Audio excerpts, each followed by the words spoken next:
Assalamualaikum warahmatullahi wabarakatuh. Izin perkenalkan diri, nama saya Faisal Bariafullah dan NPM 2315061011. Kali ini saya akan mempresentasikan mengenai proyek mata kuliah kecerdasan buatan yang di mana pada kali ini pada bagian pertama saya membuat model cek spam email menggunakan Bayesian Network. Di mana Bayesian Network ini kenapa saya menggunakan ini? Karena pada pada implementasinya, Bayesian Network ini merupakan model yang dimana model ini menghitung model matematika yang menghitung probabilitas. Jadi sangat cocok untuk spam email ini yang dimana dia akan mengecek seberapa seberapa besar probabilitas apakah kata-kata yang masuk ke dalam email adalah spam atau tidak. Oke, lanjut ke modelnya.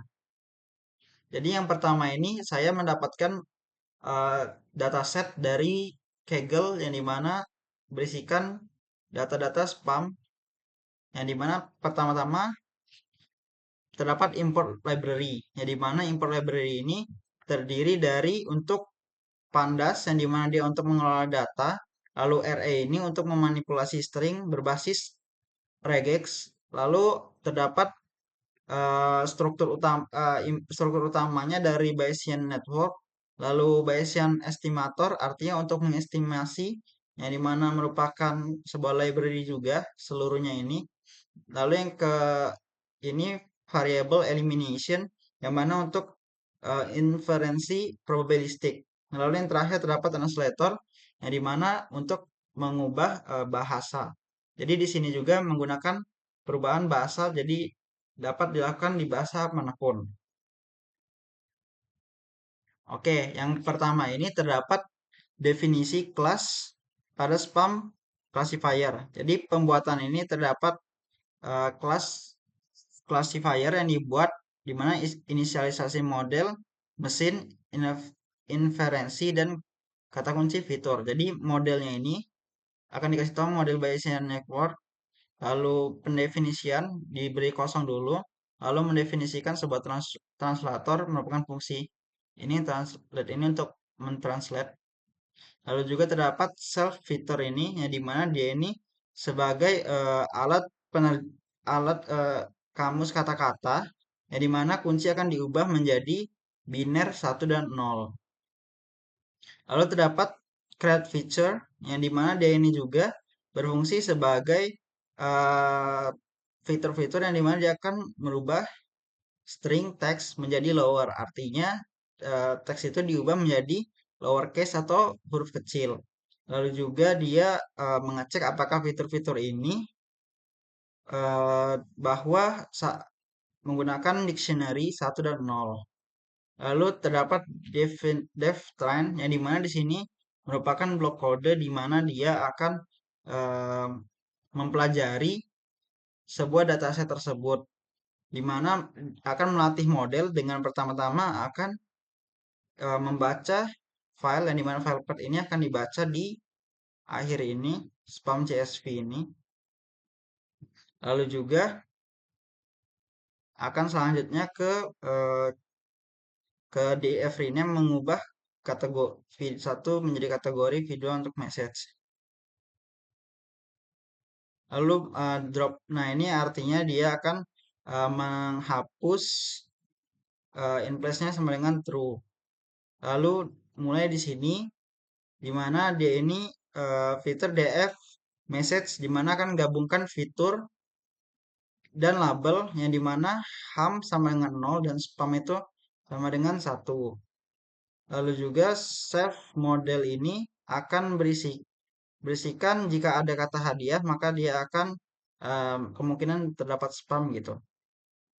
Jadi pada di sini baru ke pelatih modelnya, melatih model dan training datanya. Baru di sini dia akan eh, melatih modelnya. Lalu di sini dapat predik interaktif. Disinilah di mana model ini akan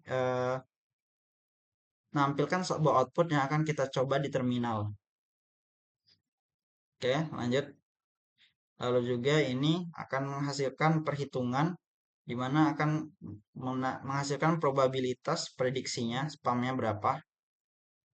Nah, baru di sini fungsi utama. Oke, kita langsung lanjut ke demonya. Jadi dapat dilihat saya sudah menyiapkan beberapa kata-kata untuk mengecek apakah dia spam atau tidak. Oke, dia akan belajar dulu dan langsung. Jadi kita akan memasukkan kata-kata yang biasa termasuk spam. Jadi selamat Anda memenangkan hadiah gratis, klaim sekarang di link berikut. Lalu akan diproses menggunakan predik inter ini ya. Nah, dapat dilihat prediksinya bahwa kemungkinan 82,49% bahwa kata-kata tersebut merupakan spam. Lalu kita coba juga, jangan lupa nanti sore kita ada rapat penting dengan klien kantor. Nah, jadi kalau jika email dikirimkan, dia juga menerjemahkan dulu ke bahasa Inggris. Nah, lalu dia akan memprediksi 1,41% kemungkinan dia bukan spam. Oke, jadi bukan spam. Jadi kemungkinan dia bahwa dia spam adalah 1,41%. Oke, selanjutnya kita akan lanjut ke bagian kedua di mana saya membuat model prediksi penyakit jantung yang di mana saya menggunakan metode model SVM atau singkatan support support vector machine yang di mana pada ini saya menggunakan karena dia cocok untuk tidak overfitting yang dimana dia terlalu mengenali data jadi ini sangat cocok jadi untuk prediksi penyakit jantung ini saya gunakan SVM untuk ini sendiri saya mengambil lagi dari datasetnya dari Kaggle yang dimana sudah saya buat juga yang dimana model ini merupakan tempat file yang dimana dia untuk belajar dan juga prediksi ini merupakan pengaplikasiannya dari model yang telah dibuat. Jadi model yang telah dibuat ntar ada model SVM linear dan ini akan digunakan di sini. Oke, jadi kita awal dulu dari ke model prediksi penyakit jantung .python. Jadi pada ini terdapat pandas lagi yang dimana pandas ini sebagai untuk mengelola data. Jadi lalu juga sekarang ini untuk trend test split. Jadi untuk membuat datasetnya itu dibagi-bagi agar dia dapat berapa persen untuk datanya itu sebagai untuk dilatih dan berapa persennya untuk diuji coba. Lalu terdapat SVC modelnya tadi, standard scalar, lalu juga ada akurasi score, classification report, dan confidence matrix yang dimana ini juga untuk mengecek F1 score, lalu juga dan lain-lainnya. Lalu terdapat import job lib, yang dimana import job lib ini sebagai ntar akan digunakan untuk menyimpan dan memuat model menggunakan dengan format job lib. Jadi selanjutnya itu terdapat load dataset. Jadi di sini pendeklarasian bahwa DF itu data frame ini akan di P sama dengan akan di read menggunakan sintaks ini jantung CSV ini akan dibaca.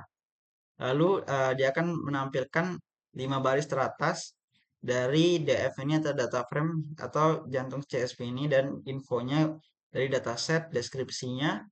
Lalu dia akan memisahkan fitur dan label.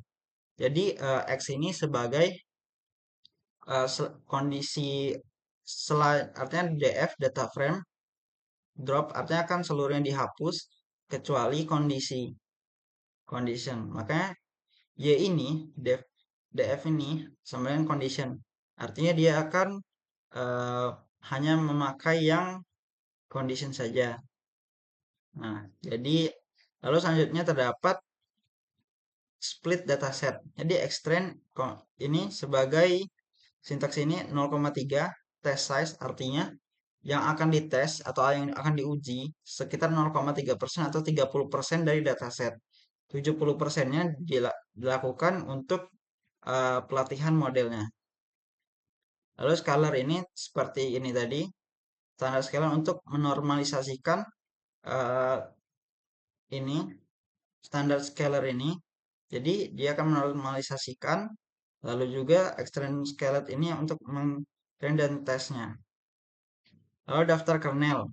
Jadi mana daftar kernel ini uh, akan mencoba melihat beberapa metode-metode yang akan dicoba.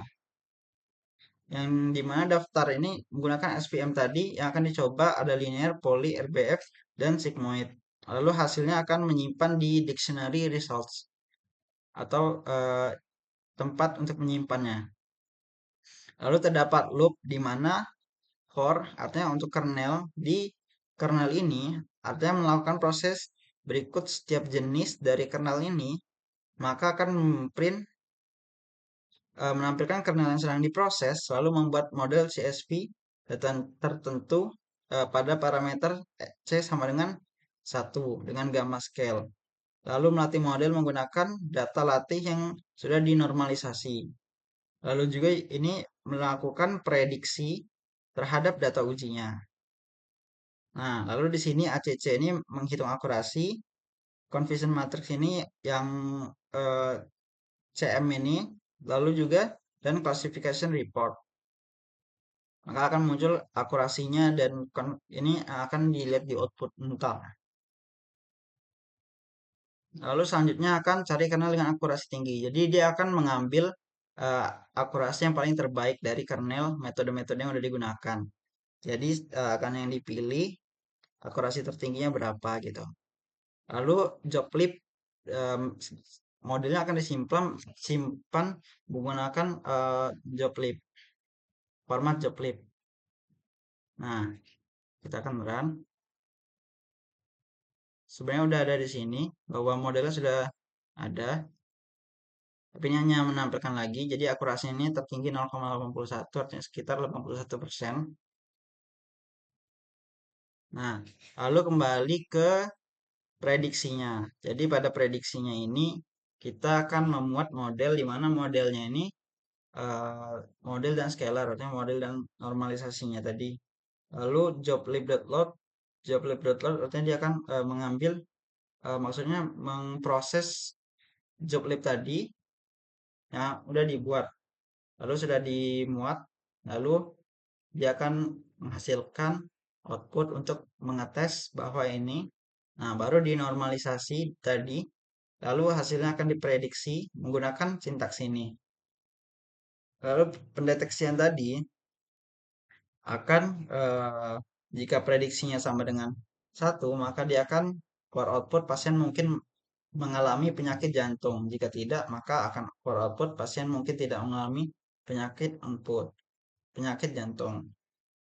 Nah, lalu di sini terdapat ini juga mau nanya lagi, apakah mau prediksi lagi. Jadi sepertinya ini untuk pengulangan. Jadi apa tanpa harus mengerun ulang outputnya. Oke, langsung saja ke run code. Jadi, nah, saya sudah menyiapkan beberapa data untuk kita cek anggap saja usianya 40 dengan jenis kelamin 0 yaitu perempuan lalu juga jenis nyeri dadanya kita kasih 0 lalu untuk tekanan darah pada saat istirahat kita kasih 120 lalu kolesterolnya sekitar 220 lalu untuk gula darahnya saat puasa iya atau tidak kita jawab tidak EKG normalnya kita jawab 0, 0. Lalu detak jantung maksimumnya kita masukkan 170, 0,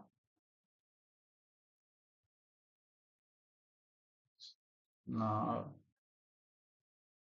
Depresinya 0,0. Kemiringannya itu kita kasih satu saja. Untuk jumlah pembuluh darah besarnya kita kasih 0 saja. Dan tangannya normal, satu. Nah, jadi hasil deteksinya penyakit jantungnya ini model ini memprediksi bahwa pasien mungkin tidak mengalami penyakit jantung. Lalu akan dicek lagi apakah Anda ingin memprediksi lain. Jadi kita cek ya.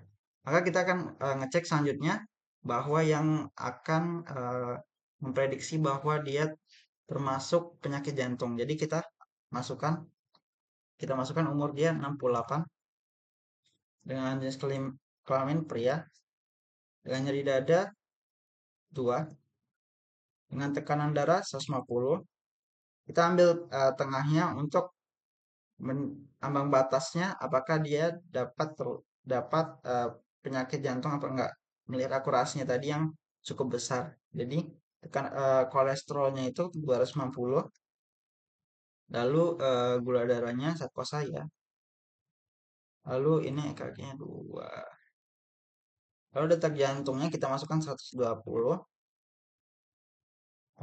Anginnya X-nya juga kita kasih 1 ya. Ini 2,3, 2,3. Lalu juga kemiringannya 2. Lalu jumlah pembuluh darah besarnya kita masukkan 2 saja. Kita ambil tengah-tengah dan totalnya 3. Nah, jadi hasil deteksi penyakit jantungnya modelnya memprediksi pasien mungkin mengalami penyakit jantung. Sekian presentasi saya mengenai proyek akhir mata kuliah kecerdasan buatan.